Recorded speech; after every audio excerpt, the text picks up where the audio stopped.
हामी परदेशी दिदीबहिनी आमाहरूलाई चाहिँ आन्टी आमा जो भए पनि उहाँहरूलाई के 15 सेकेन्डको भिडियोमा यति नराम्रो कमेन्ट गर्छन् है। स्याड भिडियो हाले पनि नराम्रो कमेन्ट गर्छन्।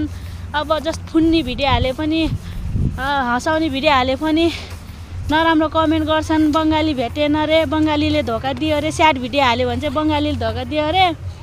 अनि अलि फुन्नी भिडियो हाल्यो भने बङ्गालीले यस्तो अरे उस्तो अरे भन्छन् होइन। हिँड्नेहरूलाई त भन्नुभयो ओके, यसमा हिँड्नेहरूलाई भन्नुभयो त्यो ठिकै हो। तर नहिँड्नेहरूलाई चाहिँ किन यस्तो नराम्रो कमेन्ट गर्नुहुन्छ क्या? तपाईँहरूले चाहिँ तपाईँहरू दिमाग भएको हो कि दिमाग नभएको होइन। तर जो विवाह गरेर गएको छ होइन, उनीहरूकै जातसँग गएको छ विवाह गरेर, तिनीहरूलाई पनि नराम्रो कमेन्ट गरेछ के? तपाईँहरूलाई यही सिकाएको थियो तपाईँको स्कुलमा अथवा तपाईँको मम्मी बुवाहरूले यही सिकाएको थियो, अरूलाई नराम्रो बोल्ने, अरूलाई नराम्रो भन्ने यही सिकाएको थियो र हरेकलाई सम्मान गर्ने सिकेको छ। हो, कसैले गलत गरेर हिँड्छ, यो कुरा म पनि मान्छु। विदेशको ठाउँ होस् या नेपालमा होस्, केटीहरू अथवा केटाहरू गलत गरेर हिँड्छन् होइन। त्यो उनीहरूलाई भन्नु सम्झाउनु त्यो स्वाभाविक हो।